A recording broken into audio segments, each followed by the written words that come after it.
How do Indigenous knowledge systems work within the concept of today's modern ideas of change management? And what does it have to do with emergency management?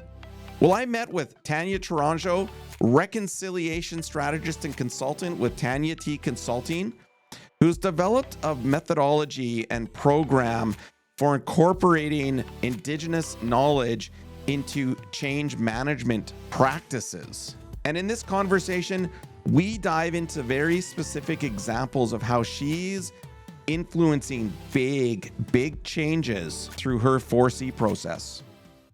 Welcome to the Hazardscape podcast, where we discuss Indigenous emergency management as our small contribution to enhancing Indigenous community public safety in our efforts to reconcile the relationship between the Crown and all nations. Before we get to the podcast, I wanted to put out there that this conversation goes in a direction that I was not expecting. By the end of it, you'll kind of see what I mean or hear what I mean in terms of the power that Indigenous knowledge systems can have within our modern day. And I left the conversation with a lot of hope. Because we are seeing more acceptance of Indigenous peoples and their ways of knowing and living and their worldview, if more non-Indigenous peoples could adopt these practices, not only in their work life, but in their home life, I think we could make real societal change, not within, a generation, but it's always got to be considered within, 7 generations. But I think we could do it. I hope that through this conversation, you get an understanding of what I mean, because we need to change the standard because it has not gotten us to where we need to be. And within a disaster and emergency management context, we cannot continue to do the same disaster and emergency management we've been doing for the last 50 years because it's gotten us to where we are today.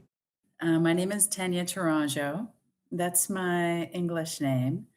My spirit name is Eagle Feather Woman, and I am the reconciliation strategist and owner of Tanya T Consulting. I've been an independent consultant for nearly 20 years now, alongside with being an educator and a trainer.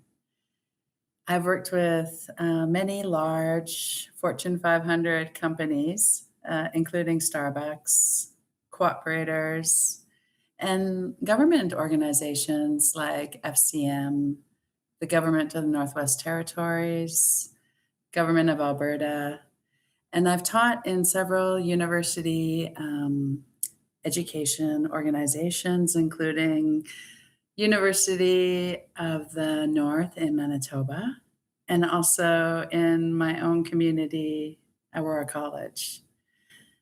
I've really focused on reconciliation since 2021 in my business because I found that there's a great need to achieve win-win with non-Indigenous corporations, governments, and nonprofits. And a part of my training offering includes Indigenous change management. This was really important for me to offer because although there's some fantastic change management models out there, I found that each of them lacked actually building a relationship with the people that you want to make the change. And understanding not only about, changing process or changing systems, but understanding the history of change within that community, that organization. And oftentimes, especially when we're talking about Indigenous peoples, how does that relate to trauma? And how are we ensuring that the true history of Indigenous peoples is represented when we're trying to make changes in systems that affect us? So I'm really pleased to share about this training today and talk about specifically of how it relates to emergency management, because I see the two going hand in hand and really complementing First Nation professionals as they put that lens towards being prepared in the community. And I think or hope that most disaster and emergency managers in modern day believe that change management and project management are part of the whole suite that comes together for emergency management. So I was really excited to hear from Tanya on how she sees change management fitting within community preparedness. When we think about change in any context, whether it's system change, policy change, whether it's decolonizing any type of process, essentially what we're doing is we're getting down to how are we thinking about that one person changing? And if we don't take that into account, it's really the difference between what's the barrier to change and how can change be in non-Indigenous terms adopted. And oftentimes you'll see end user adoption. And we want to marry that end user adoption language with two-eyed seeing and saying, how does this relate to our community? How does this relate to our kin? You know, emergency management to me is fundamentally about leading people, leading systems, leading decisions through extreme disruption, uncertainty, and pressure of time, and that burden of wanting to do things right, because in often cases it can mean the difference between people's survival, success, and even economic growth. And so, in many First Nation contexts, emergency management to me can't be treated only as a technical or administrative exercise, because just because you have a plan on paper doesn't mean the community, the leadership, the youth, the elders are automatically going to be on board with understanding that plan. And so I like to think that my Indigenous change management model can assist, specifically in these instances where you're thinking about the medicine wheel, having that balance between mental, physical, spiritual, and emotional. And how does that relate with decision making? How does that relate with communication and connection? So at the end of the day, where that non-Indigenous person is evaluating your plan, that they could see, yes, there's an increase in end user adoption, but there's also trust being built as well within the community. When you're talking and training, indigenous peoples on your change management model, do you ever see kind of like an energetic light bulb go off in their head about, how you're sort of tying the cultural, spiritual aspects to sort of these modern day tools? And like, do people tell you like, oh my gosh, like we could do this for so many other things? I hear that all the time. And right now, my what I call my 4 C's process, and honestly, I don't own the process. I share it with everyone. It includes ensuring that ceremony starts the process. There's connection, there's communication, and then from there, collaboration can move the pathway forward. And amazingly, my 4 C's process is being adopted by the Royal Roads University in training senior leaders in economic development. This is at a master's level. So I hear it all the time where often Indigenous people are asked to leave our culture at the door. That's no longer the case. That we can be authentic, not only at home in our communities, but at work as well. And how does spirituality play a role? How does, smudging start the day off in a good way?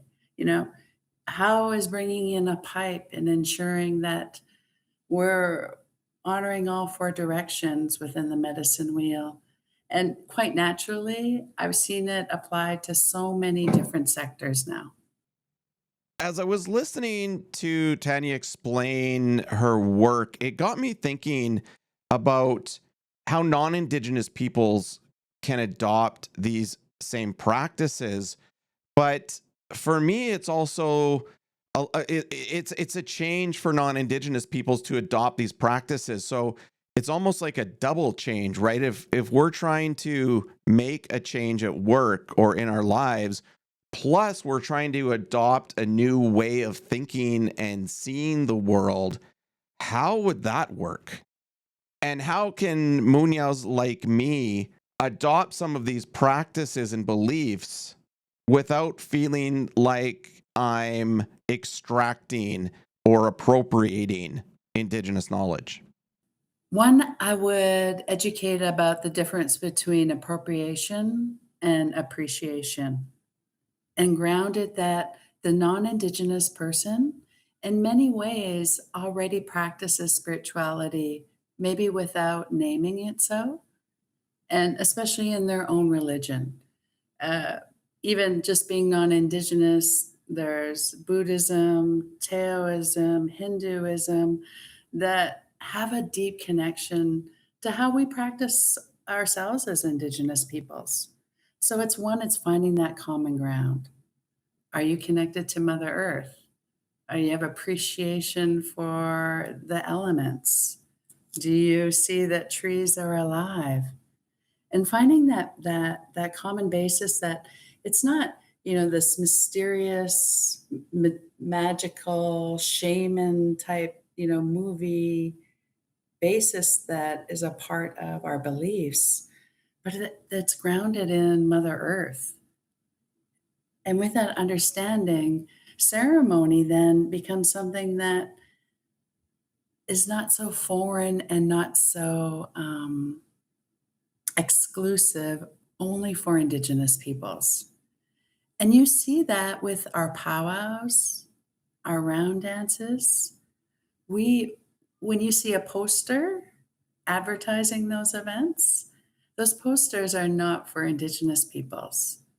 They're for the Munyao, Yeah, the they know that non-Indigenous it's going to person. happen. Yeah, they Yeah, know it's going to happen. those events normally happen every weekend, the same weekend every year for time immemorial. So we don't need a poster for those events. Those posters are for everyone to come and join us. And that's the same with my Indigenous change management. Is that you can take the strengths of Munyao systems and pair it with our ways of knowing, being, and doing where appropriate. Then I started to think if what Tanya does in her training and her work would have a positive influence on Indigenous peoples who, this is their worldview, but so many are also disconnected from their culture. Definitely, many of us have been disconnected to our spirituality and our cultural practices, even with living in urban settings. My approach with the four C's and the balance of the medicine wheel can help spark that blood memory of ceremony and spirituality because it's still within us. Our ancestral knowledge may be buried, but it's not gone. And so I think with the respectful teachings that I've put together, how I've incorporated ceremony with large corporations in developing reconciliation strategies as great case studies.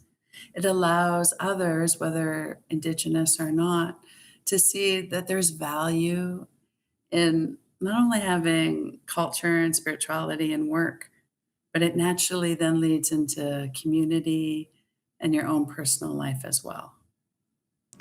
Yeah, it's that sort of paradoxical idea that if you're, happy and healthy at home, you're going to be happy and healthy at work and vice versa. But if you're not sort of, doing well in one of those environments, it crosses over into the other and you don't have well-being at all. That's the beauty about utilizing the medicine wheel framework in any sector, in any discipline, because it's exactly that. If you're paying too much attention to any direction and neglecting any quadrant, then it's no longer a circle and you're no longer coherent. You're no longer aligned. But it's having that self awareness, whether it's within your work, your community, or personal, about what am I ignoring? And if you think about change management, that's the same thing as where are the barriers? Where's the resistance? How do I need to bring more awareness and desire for this change so that it's reinforced and welcomed and accepted? And of course, like any good Munyao, I needed some evidence. I'm going to utilize my experience with cooperators. Cooperators is one of the largest cooperatives organizations in Canada. They're a $54 billion company with 5,000 employees. The beauty about a cooperative that most people don't understand is that they're ruled by cooperative principles. It's like our grandfather teachings, so to speak. So once you understand the cooperative principles of any cooperative in the world, you can understand how it relates to how Indigenous people value the medicine wheel, the four directions, the importance of the circle, and vice versa. When the staff at cooperators actually envision themselves within their principles with the lens of an Indigenous person, it it amplified their desire to have the best reconciliation strategy possible. And we went through an entire year process because change doesn't happen quickly. And what I was able to do with my framework was convince them that we had to properly prepare for change using the four C's as a process because their reconciliation strategy was going to be unlike any strategy that their 5,000 employees had ever seen before. And we had to ensure that it was welcomed. It didn't sit, in on the shelf somewhere in someone's computer, and it was celebrated.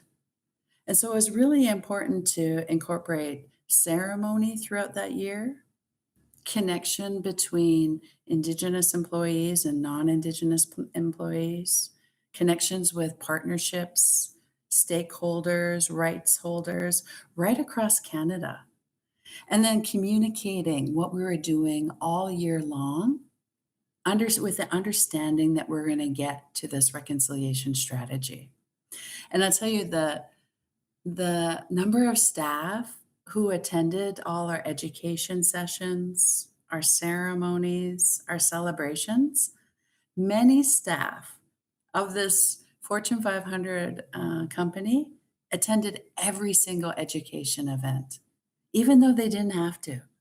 It was like this momentum was building where they had never seen change done like this before. And as a result, the reconciliation strategy for cooperators, which is still on their website publicly, many organizations don't go public for many reasons, but they were so proud of their change management throughout that they celebrated putting their entire strategy online and outlined their entire process within it. And they're about to successfully complete their first 3 years of their strategy.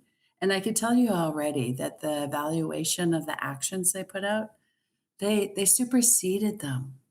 They were able, because of this process, build a real partnership with the First Nation University of Canada, get to an agreement of donating $1 million to them, and opening a career center there.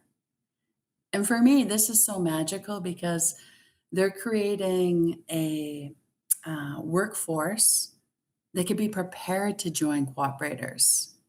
Not only cooperators, but so many other corporations, mentorships, internships. And the staff at cooperators is so excited. They want to be a part of this. And for me and my family and just being Indigenous, it's like, how many now Indigenous youth will get to go to that university and have the support of a huge cooperative that sees value in them. And that was all because of a strong change management plan that we instilled together. Do you think that kind of what you were teaching them filled kind of a gap spiritually, in the sense, like, with there's so much nutty stuff going around in the world, Yeah. right? Climate change. Did you get any feedback or comments from people that maybe what you're teaching, the spiritual aspects of it, kind of either filled a gap or a void, or gave them a different way to look at the world that isn't rooted in standard ways of thinking to Mhm. them? Do you know what I mean? Does that make sense? Absolutely. The Indigenous change management model for them humanized change, where it went from being a financial exercise to something that was community. And it's really interesting to me seeing how more and more our culture and spirituality is being accepted in North America. And in my viewpoint, is like the calls to action kind of open the door, then the acceptance of land acknowledgements, and then the social coming together in COVID definitely also help bridge that divide.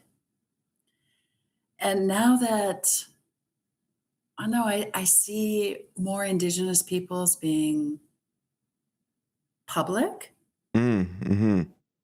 our stories are getting out more. Not to say that we still don't have ceremonies that aren't being recorded, you can't find in books, definitely. But even with the acceptance of smudging being recorded or being shared in the way it is now, that non-Indigenous people are seeing that even though we didn't have books like other religions, we are very spiritual and our ceremonies are sacred. I'm just kind of tuning into what you said there about people being more accepting. And for me, I kind of see that as also like non-Indigenous people, especially maybe in Canada and other parts of the world. I think there's this awareness and recognition that I'll call it a system, like our system is failing us. Like capitalism is failing Yeah. us. The government way of doing things, the British Empire system way of doing economics and all of that, that standard has brought us to a point where it's slowly starting to collapse.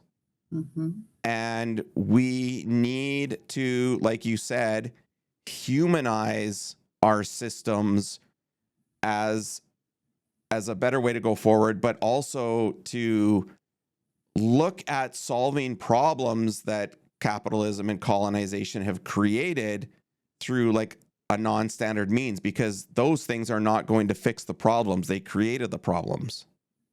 Yeah, and that's where decolonization doesn't necessarily always work as a solution, where you actually have to dismantle systems and think about, how, if it's Indigenous ways of knowing, being, and doing, or other natural law ways that have been forgotten, can be reincorporated. I mean, even if you think about our own healthcare system, there's this divide between a naturopath and your regular family doctor. Where I'm going through this right now in Alberta, where my naturopath cannot read blood tests that my doctor can. Mm. And how is it that a professional who just has a different way of thinking can't assess the same blood work? Yeah. Yeah, that So yeah. if we think of Indigenous frameworks and being holistic and thinking outside of the box, I think that there's so many ways where capitalism, colonization, the dependence on the almighty dollar rather than over relationship and trust and connection, you know, has kind of eroded that in a way that we see we're leaning back towards it in so many fashions. And nothing against the patriarchy or the male audience, but we see this shift with matriarchs taking their rightful place again.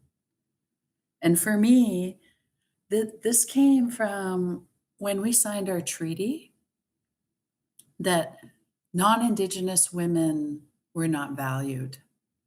I'm from Treaty 8. My treaty was signed in 1899. In 1899, in white man's world, women were property. So they could not have Indigenous women be so powerful when they didn't treat their own women with respect. And so we went through this time in over since 1899 where our women were suppressed. Our women didn't have a voice, that we were treated the same way as Munya women, that Munya women didn't get to vote. They didn't even get to have property the same way as strong Indigenous matriarchs did before the treaty signing. And now we're coming back to a time, you know, thankfully, there was the suffrage movement and women got the right to vote and our culture was not outlawed anymore, that our real teachings are coming back to the surface. And we're not ashamed of them anymore. There was a time that even in my life, and I'm not that old, but that sauvage was a real term that shamed us, that kept us down. That even being treaty in my family was thought about as being negative. And we're overcoming that. And as we overcome it, we're educating people about our strengths, our knowledge, and how we truly treat each other as kin. And it's phenomenal. I love this momentum that's happening with it.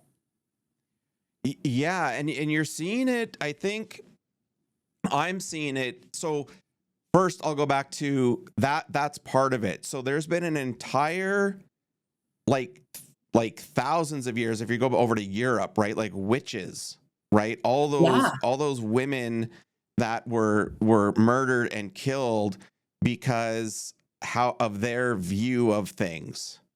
Hmm. And it's the same thing. So we have this entire thousands of years in the non-Indigenous world where female perspectives and thinking and ways of managing things has been eradicated from history and education and knowledge, right? Yeah. And it's now finally, like you said, coming there's more recognition. So that I think is one of those examples of where non-Indigenous people are starting to, at least men, are starting to recognize that maybe the male standard isn't the only or the best thing for us right now, because it's again led us to where we are today. Exactly. And that's why the Indian Act was set up the way it was to eliminate the power of the woman. And Now you see how many female chiefs are being voted in because of these, great matriarchs that have led the way for us. Yeah, and it's so I wonder too, along that line, going back to what you're saying about like the naturopaths not being able to like look at blood results, because again, my doctor through our current day health system is going to look at my lab results in a certain lens. But I want someone else to take that data and information with a different lens to tell me what the hell's going on. Because Right? obviously whatever led me to whatever, if I've got diabetes or whatever it is, the system generated that for me. I need someone to look at this differently to say, no, this is how you should maybe look at interpreting it and what you could do, Mhm. right? Exactly. It's going away from that non-standard. What advice would you give young women in general, Indigenous or non-Indigenous, who are, seeing what's going on in the world and seeing that other women are being accepted with their voice and their perspective? Like, what advice would you give them today for them to kind of like start moving forward in their path in a confident way? I would say that all women, Indigenous and non-Indigenous, need to lean into their authentic selves. I'm gonna say that again.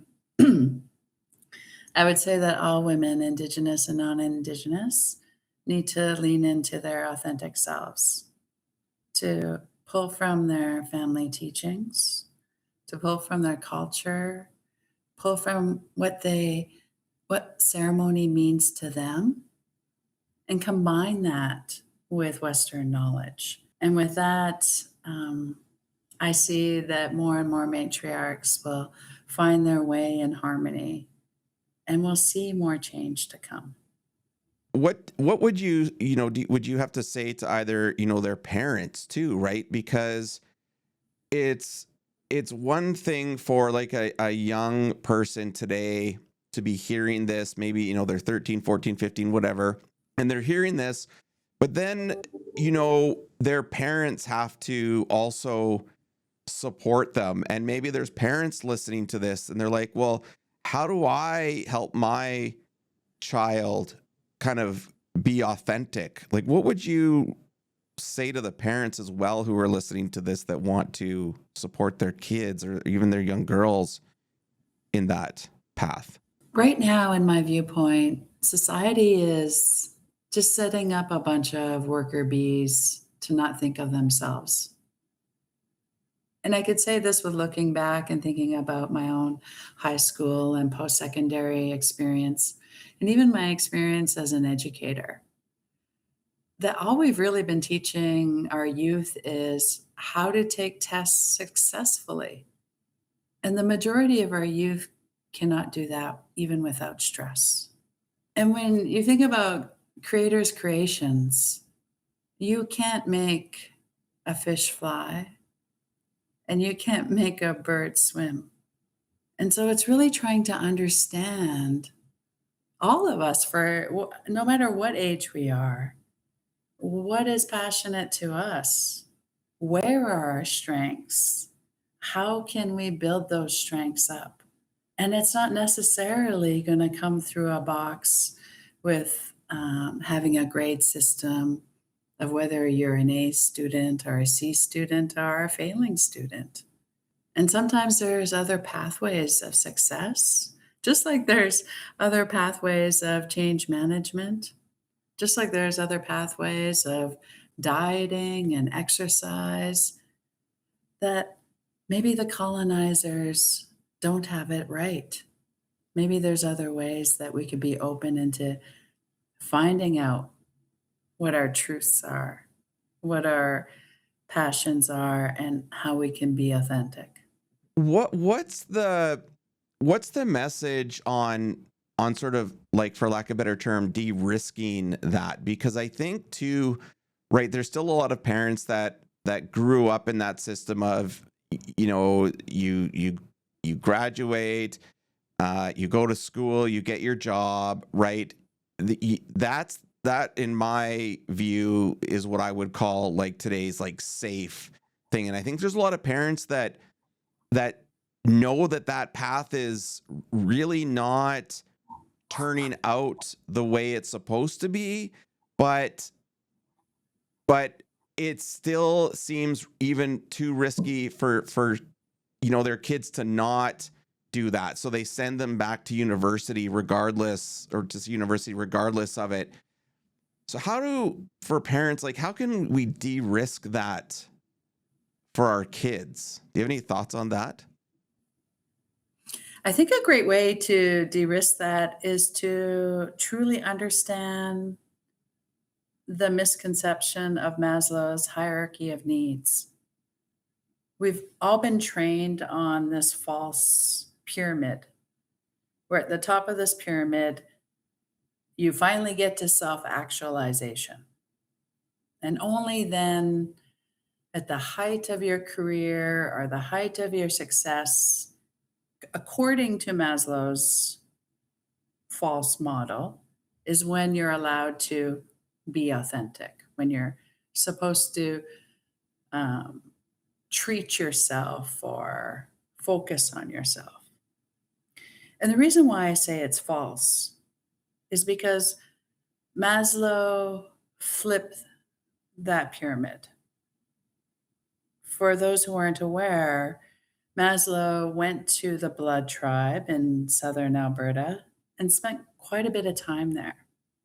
And he got to understand that the Blood tribe, just like all Indigenous peoples, in my point of view, that's not our goal. That our goal starts with community. Our life is kin, and we are born worthy. We don't have to wait until these great successes and we've climbed this ladder to be worthy. And just that understanding for myself and within my own family and being a mother to my sons has helped utilizing your non-Indigenous word to de-risk taking the path less traveled. Like that hierarchy shows up in so much in our lives, right? Like climbing the corporate ladder, being at the top of the food chain, being at the top of the box in the org chart, like Mhm. that is it. It's almost as bad as all of the military and war like acronyms and things that we have in our lives, like shoot from the hip or shoot me an email. Like Yeah. it's so embedded in our thinking. And that's my whole thing. I actually just recorded a podcast earlier this morning with a gentleman out of Saskatchewan named Terrence Baird of La Ronge, and he's got a movement called Always Moving Forward, where he helps Indigenous youth kind of stay out of organized crime, or if they get into Mm. it, get out of it through like positive thinking and motivation and culture. Mm. And it's the same, like what you're saying. It's very, very similar to what Terrence does in his beliefs, because it's all connected. It's still all the same worldview. And I think, what you're saying and what he's saying, that it's all there for like the parents, right? Because he says the parents, it's got to start at home. The parents have to tell the kids, you're doing a good job, you're on the right path, like do what you love. And that in itself is going to help kids grow up with the confidence, like to self actualize first, I think is kind of what you're saying, before they need to like do all these other steps to be considered a worthy human. Mhm. Same. And sometimes we don't have the benefit, especially because intergenerational trauma, we don't have the benefit of our family giving us those, positive reinforcements. And so we also have to take the responsibility of understanding how the body and the mind works. And once we understand that oftentimes we've been feeding ourselves negativity and we've been creating our negative environment and we've been creating failures. We've been creating barriers and challenges with this negative loop. Once we understand that, I think the risk is not then switching that switch to positivity. Because if we're so successful at being negative and failing, then the opposite is true. It's understanding natural laws, understanding the law of attraction. That if I just turn my words now into positive, I am worthy, I am smart, I am capable, I am prosperous, I am effective. And being consistent with that, just as much as we were with a negative loop, that we create that positive outcome. And we have that power. And then going one step further with the spirituality is realizing we can self-create. And we have been all the time with negativity. But the power is then turning it on to love, acceptance, harmony, joy, and learning to live life the way it's meant to be. At this point, I was starting to get wondering about what does the future hold with the success that's already been seen through this. What does Tanya's kind of future look like in terms of, change? My Indigenous change management training offering, along with I'm also offering major projects training, is the next level of me scaling my business. But I still have a select few large corporations that I work with, traveling to Starbucks next week. But I really want to broaden my effectiveness with the Indigenous community. It's almost like I'm training the trainer Mm. because I cannot create a reconciliation strategy for every single corporation out there as much as I'd love to. But I want to create as many people who can do that effectively, who can find the win-wins. And long-term goal is I'd love to see a reconciliation incubator type of space, whether it's in a large corporation, a cooperative maybe, that works with Indigenous entrepreneurs and seeing how we can prosper more together. Like, I truly believe that Canada can't prosper without First Nations, and First Nations can't prosper without Canada. But we have to find a way to do it together. Yeah. How can people listening kind of support you and your work? I have my website. It's www.tanyat.co. I'm offering training ongoing throughout the year. I have set dates in Edmonton. As well, I'm offering private cohort lessons, whether it's half-day training or 2-day private certification. Currently in negotiations with the Alberta government and government Northwest Territories to do so.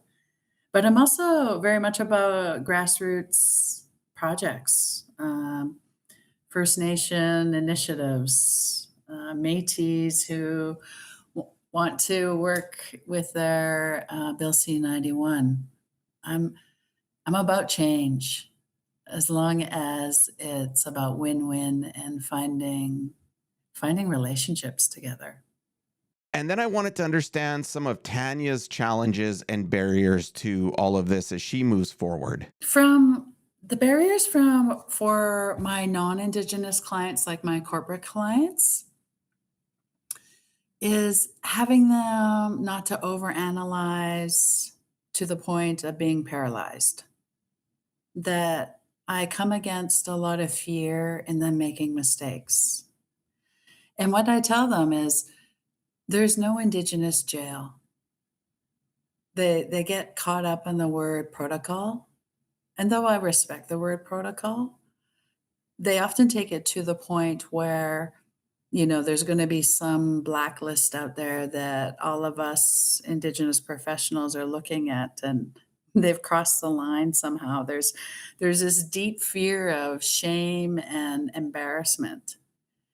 And I love using the powwow example to say, like, one, we want you to come to the powwow. You can even dance at the um, the word escapes me. Grand entry.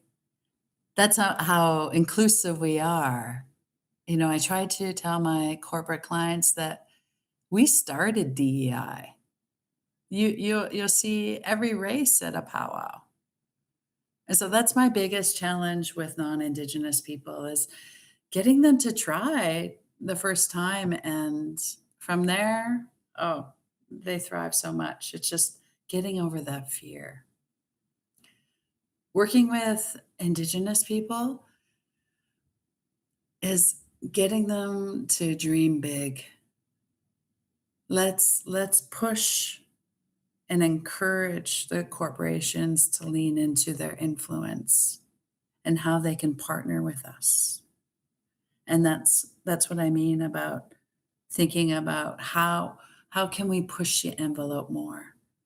You know, the great example is the $1 million between cooperators and the First Nation University.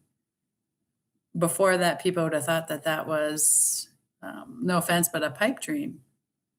And now it's reality. And my granddaughter could go to that career center if she chooses to go to that university.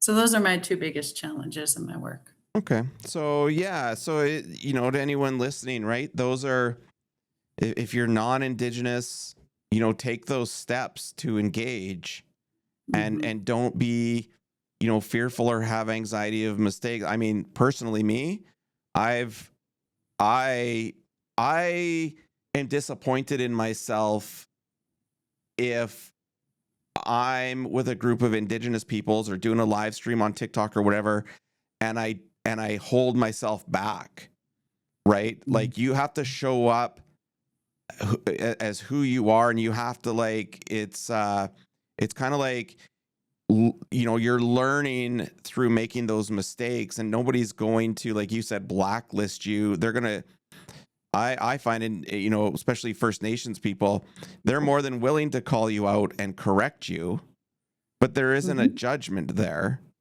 They just inherently know that it's valuable to correct somebody so they don't make that mistake again, because it's better for everybody.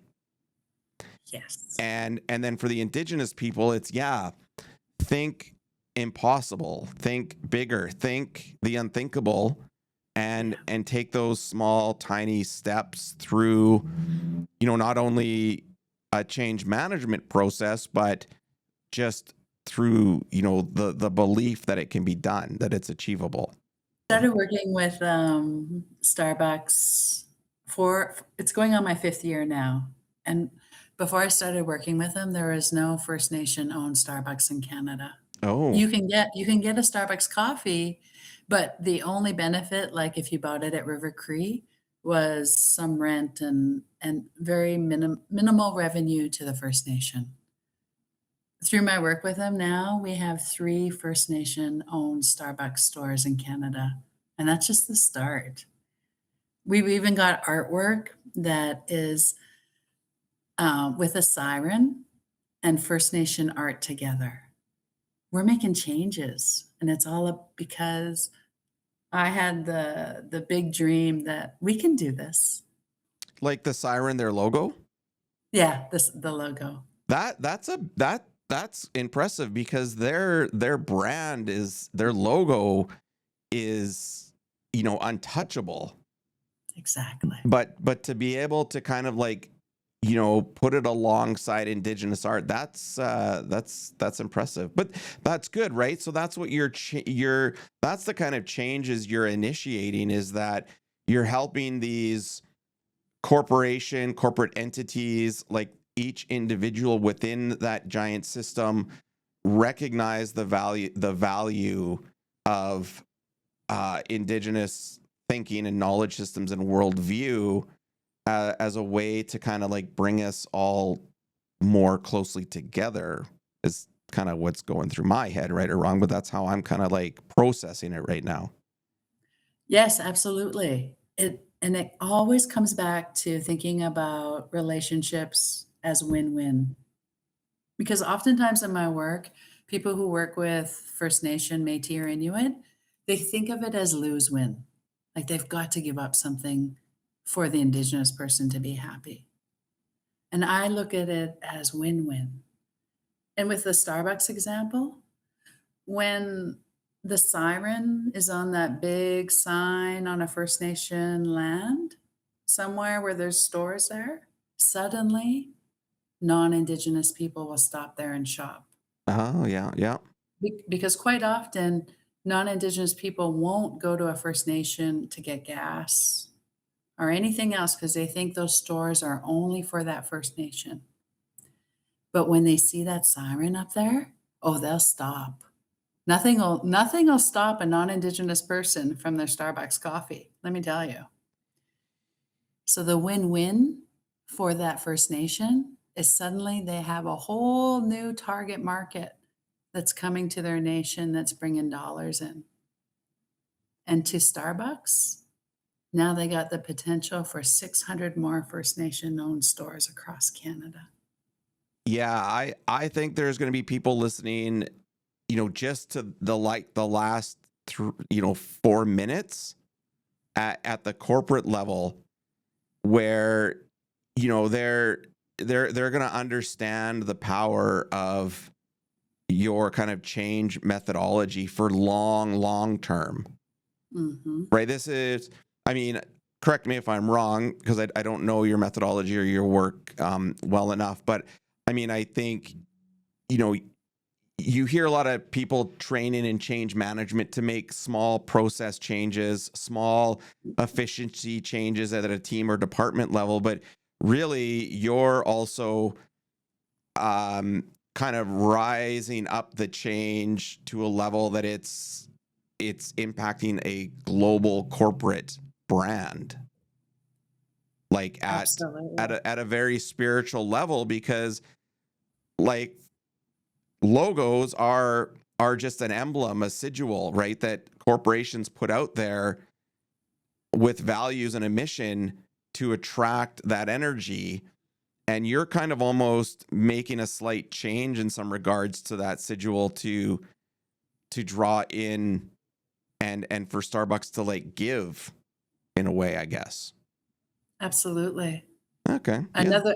Another great corporate example is, so today I could be given a brand new house on my First Nation in the Northwest Territories, but I can't get home insurance on it. Mm-hmm. Through my work with cooperators, they've started the research and the commitment that they're going to offer home insurance to First Nations. They're going to do it like a strata. It's not finalized yet, but that's the start. They're also, through tenant and home insurance, are going to insure, and I'm getting teary-eyed, they're going to insure eagle feathers, bear claws, regalia at our true value because they've committed to having a First Nation adjudicator within their system. That's the kind of changes I'm so proud of. Yeah, that's some powerful whatever you want to, whether you want to call it medicine or powerful Yeah, medicine. mojo, right? Yeah. That's very powerful stuff. And I think, yeah, that's really, I didn't know that this kind of conversation would go to that level or this level.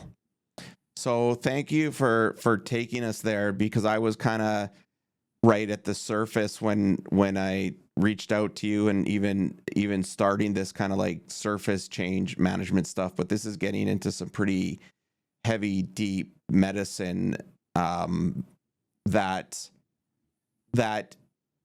demonstrates, like, you have demonstration And for Munyaos, that evidence is so important, right? Yeah. Whereas for non-Indigenous people, it's not like they just know it's going to work because they just know. They don't need evidence. Yes. Right. Yeah. So what I need my proof points. you need your tables and your graphs to get in the door. Yes. And then the results through the change speak for themselves. And sometimes maybe even some of your big corporate clients, maybe they also realize or start to see that there's things happening at a level that they can't measure with their common tools or KPIs. Absolutely. Right. So And that's the same thing. That's where also within Indigenous change management, where you can introduce what I call sacred metrics. Because once you introduce this process, Western KPIs don't necessarily apply. They're still needed for evaluation, but they don't tell the whole picture. And so with that, you individualize your own sacred metrics to apply to the initiative that you're trying to bring change with. I think we've done a great job, Brad. yeah, it's been a quick hour, actually. I was like, wow. Yeah. Remind us again where people can find you. My website is www.tanya with a Y, TANYAT.co. I have a training page that outlines all the dates that I'm offering my 2-day certification in Indigenous change management. As well, you could reach out to my email is Mahsi, MAHSI. That's thank you and Dene. So it's Mahsi at tanyat.co. We could customize a cohort for you, or we could sign you up to a class that we have ongoing throughout the year in 2026. Awesome. Cool. Well, thank you so much for doing this. Truly appreciate it. And if you want to give a farewell to those listening, I'll include that at the kind of the end. Mahsi Cho so much for allowing me to share my knowledge, share my heart, and share my passion today. And I wish everyone the best of luck in their emergency management journey. Thanks for joining us at Hazardscape. You can subscribe to our YouTube and find our ad-free training videos by becoming a supporter on Patreon with a network of other Indigenous peoples looking to make their communities safer. And remember, know your hazardscape and be prepared.